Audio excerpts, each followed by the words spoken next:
In this video, I'm going to show you how to make a room in Planner 5D. Now, the first thing you have to do, you want to go to the left here and you want to click on the build button. Whenever you do so, you want to click on create room to extend this, and then here it says rooms. So you simply want to click on the rooms, and then here you have like a bunch of different presets of how your room can look. So we're just going to pick this one over here, and whenever you do so, as you can see, your room is going to get inserted just like that. Then what you can do is of course fit it wherever you want, so you can do it like that, or you can basically snap it because it's going to snap in automatically if you put it like this next to the previous room you had. Of course, if you didn't have the first room in the first place, you're just gonna have this one, and then you can customize it as well. So if you click on it over here, you can kind of change the wall. So if you click on the wall, you can make it bigger like that. As you can see, you can make it smaller. Of course, you can extend this to pretty much anywhere you want. You could use this to make different corners, stuff like that. So it's fully customizable, and you can create your own room based on your own needs and wishes. Okay,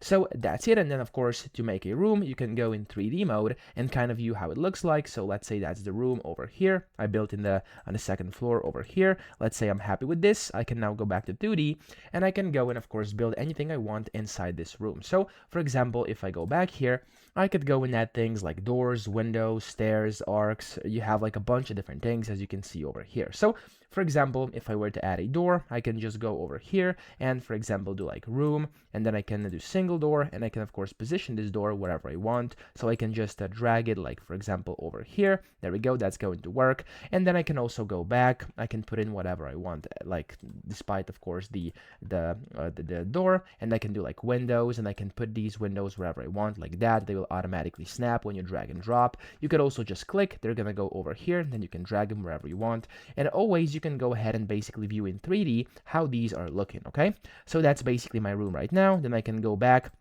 and of course, I can put in different things like furnishing. Over here, I have like, as you can see, there's a bunch of different things: living room, kitchen, bedroom, etc. Let's say this is a bedroom. I can click on it, and I could add, for example, like a double bed. So let's actually do that right now. I can add a double bed over here, or of course, whatever you want it to be. And then you can go back and add different other things in as well, like that, for example, etc. Okay, and you can always go back to 3D and basically just view how your current design looks. Okay, so that's essentially how to make a room in Planner 5D. I hope this video helped you out. If it did, please subscribe to the channel and help me out as well.